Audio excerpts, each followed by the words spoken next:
En technologie, voyons ces progrès de la zone franche. Le Vitip de Grand Bassam produit le premier ordinateur desktop et un smartphone, deux appareils issus de sa chaîne d'assemblage. Ils ont été présentés au ministre de l'économie numérique Roger Adom. L'accomplissement de ce projet s'inscrit dans la vision de doter chaque Ivoirien d'un ordinateur et d'un smartphone. Jean-Marc Diadji. La Côte d'Ivoire dispose désormais de son premier ordinateur et de son premier smartphone. Le ministre de tutelle, Roger Adom, reçoit symboliquement les spécimens du directeur général du village des technologies de l'information et de la biotechnologie Vitib.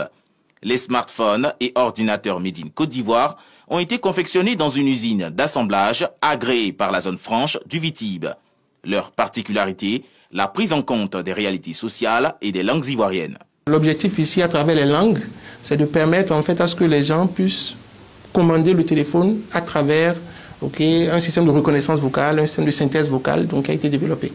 Donc sur le Djoula, qui est une langue majeure de la Côte d'Ivoire, sur le baoulé et le français. Donc l'idée c'est que je commande mon téléphone et dans une super application, je peux lui faire des choses. Je me déplace, je peux manger au restaurant. Aujourd'hui, nous avons une chaîne d'assemblage d'ordinateurs et de toutes sortes d'appareillages électroniques qui a une capacité de 4000 unités par jour. C'est une première dans notre pays, donc nous avons été très heureux de remettre à notre premier responsable les premiers échantillons qui sortent de cette chaîne parce que c'est bien sûr grâce à son soutien. Avec ce projet, ce sont plus de 80 emplois directs attendus dans l'usine de montage et d'assemblage de ces matériels électroniques et informatiques. Le ministre Roger Adom se dit satisfait de cette innovation technologique. La Côte d'Ivoire est honorée, la Côte d'Ivoire innove, la Côte d'Ivoire invente, la Côte d'Ivoire crée.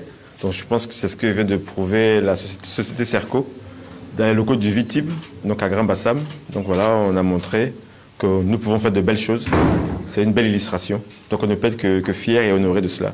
Les ordinateurs et smartphones fabriqués en Côte d'Ivoire s'inscrivent dans le cadre de 6 projets technologiques cofinancés par le gouvernement et un partenaire indien à hauteur de plus de 10 milliards de francs CFA. Là, c'est en Côte d'Ivoire. En Côte d'Ivoire, un pays francophone. Un pays francophone avec 10 milliards de francs CFA.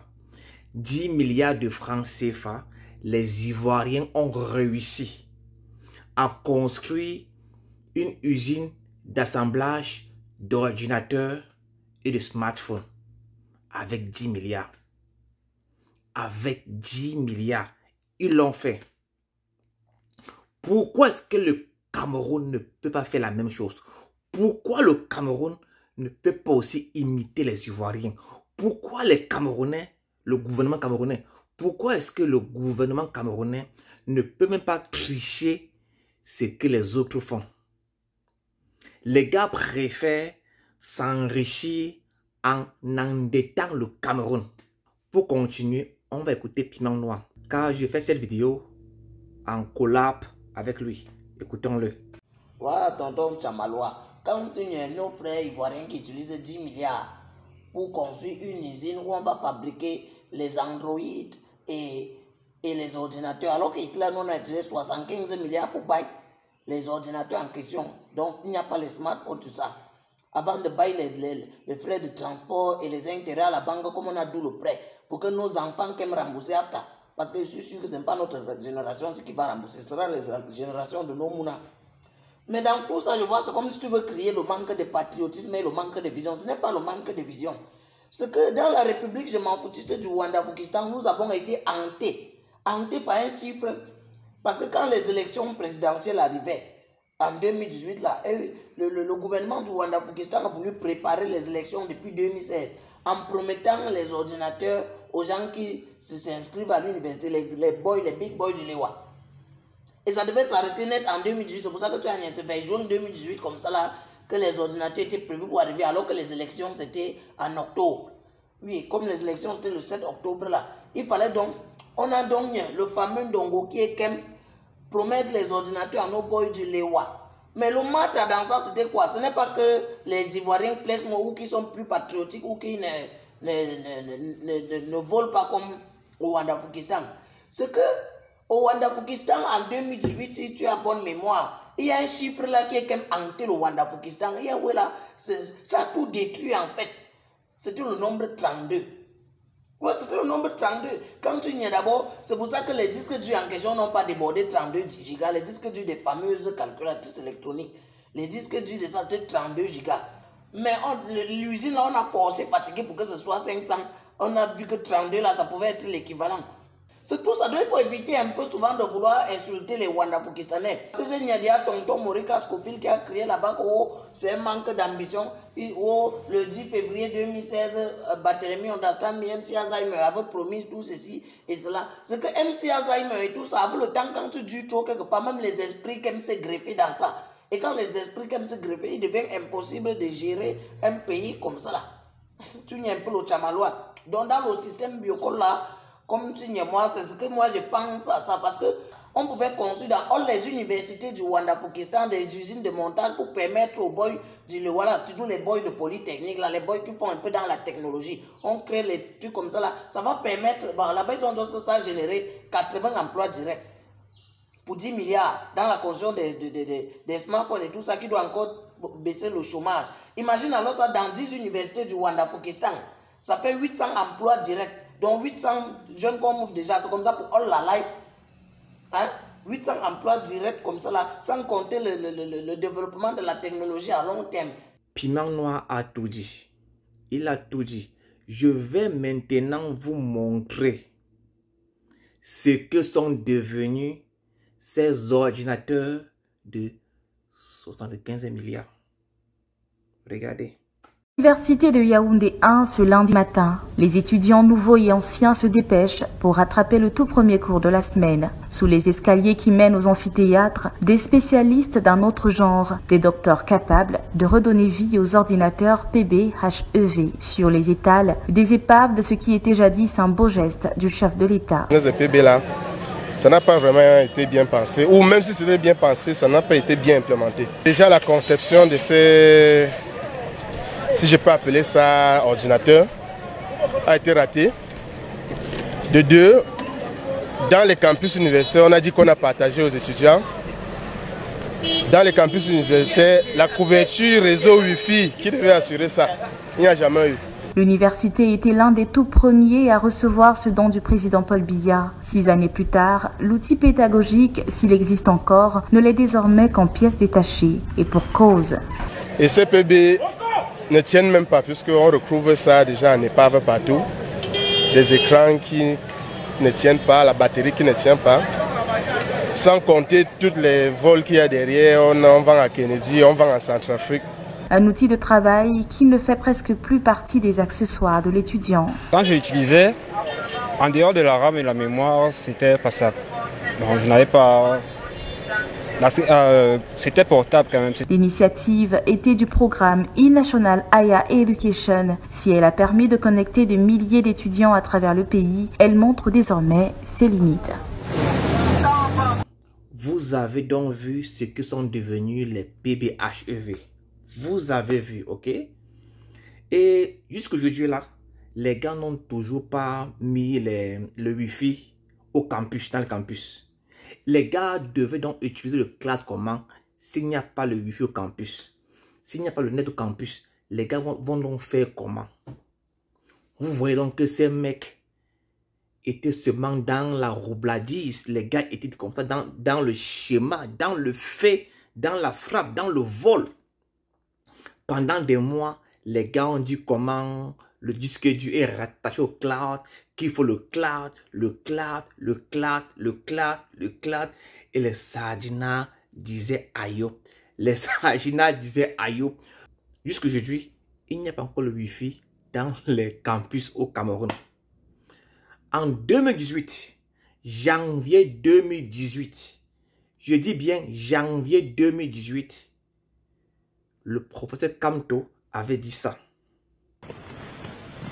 L'idée même de faire fabriquer à l'étranger, avec un prêt, dont les termes sont occultes, des ordinateurs pour offrir à des étudiants inscrits au cours de la seule année académique 2017-2018 et non plus 2016-2017, consacre le manque de patriotisme du régime du renouveau, son incapacité à diagnostiquer puis à proposer des solutions aux problèmes sérieux de l'enseignement supérieur et de la recherche. En effet, après les étudiants inscrits pour l'année académique 2017-2018, ceux qui suivent sont d'office exclus de la vision pour l'enseignement supérieur du candidat Paul Biya, à supposer qu'il en est une. Comment ne pas relever que les étudiants qui reçoivent aujourd'hui joyeusement, avec 2 ans de retard, les fameux ordinateurs de marque Paul Biya sont les chômeurs de demain qui prendront, faute d'opportunités d'emploi, le sinistre chemin de l'émigration qui mène en Europe en passant par la Libye. Importer 500 000 ordinateurs est l'expression manifeste d'un manque de vision d'avenir pour le pays. En dotant le pays d'usines pour assembler ces ordinateurs, à défaut de les fabriquer, le président de la République aurait permis au Cameroun d'accroître sa maîtrise de la technologie dans ce domaine et d'assurer l'approvisionnement des générations actuelles et futures d'étudiants camerounais en équipement informatique de tout genre. L'implantation de telles usines au Cameroun aurait évité à tout gouvernement responsable, patriotique, soucieux de l'emploi, en particulier celui des jeunes, de transformer le fameux plan spécial jeunes en une source d'enrichissement de l'industrie chinoise et de création d'emplois pour les travailleurs chinois. Je n'ai pas de commentaire à faire. Aucun commentaire à faire, juste quelques questions. Vous avez écouté le professeur Kamto. Un discours tenu en janvier 2018. Janvier 2018. Je n'ai pas de commentaire à faire, juste des questions. Selon vous, est-ce que Kamto aime le Cameroun? Est-ce qu'il aime le Cameroun? Selon vous, est-ce qu'il avait raison? Vous pouvez l'aimer ou ne pas l'aimer. Me répondez sincèrement. Si tu es sardinard, prends ta boîte de sardines, mets-la un peu de côté et réponds à ma question. Est-ce que Kamto avait raison en 2018 quand il faisait ce discours-là? Est-ce qu'il avait raison? Entre le professeur Kamto et tous ces ministres-là, les femmes Ndongo, tous ces bandes-là qui aiment le Cameroun, qui est le vrai patriote? Répondez sincèrement. Vous avez écouté Femme Ndongo quand le gars a dit que non, le cloud est monté, le cloud est descendu, il y aura ci, il y aura cela, il y aura ci, il y aura ça. Jusqu'aujourd'hui là, il n'y a pas encore. Les gars ont déjà oublié cela et ils sont passés à autre chose. Ils sont passés à autre chose. Les gars se sont enrichis en endettant le Cameroun. Et vous allez me dire qu'ils sont des patriotes. Non, pardon frère. Est-ce que ces mecs, ces gars-là, tout le gang-là, tout ce gang-là, tout ce gouvernement-là, est-ce que ces mecs aiment le Cameroun? En Côte d'Ivoire, avec 10 milliards, on a pu construire une usine d'assemblage d'ordinateurs. Mais au Cameroun, avec 75 milliards, les gars ont donné le boulot aux Chinois. Ils ont donné le boulot aux Chinois. Shenzhen, c'est la ville où se fabriquent les ordinateurs par les Chinois eux-mêmes, la société Sichuan Telecommunication Engineering Limited. Les gars ont donné le boulot aux Chinois. Et toi, tu es là, tu galères. Tu es là, tu me regardes. Tu galères. Tu dis à Yop que ces mecs sont des patriotes. Que Kamto est le Nieman. Non, franchement. Selon, ok, vrai. Entre Kamto et tous ces gars-là, qui est le vrai Nieman? Qui est le vrai Nieman? Réponds sincèrement. Sincèrement, prends ta boîte de sardines, dépose-la par terre et réponds à la question. Qui est le vrai patriote? Vous avez vu, hein? En Côte d'Ivoire, avec 10 milliards, les gars ont construit une usine et les Ivoiriens ont le boulot. Au Cameroun, il y a eu plusieurs milliards qui sont partis, 180 milliards 75 milliards, tel milliard. Les gars ont construit quoi au Cameroun? Ils ont construit quoi au Cameroun? Que tu peux dire non, ce truc-là, c'est made in Cameroun. Ils ont construit quoi qui est made in Cameroun avec tous ces milliards qu'ils ont eu? Les gars, le Cameroun n'est pas un pays pauvre.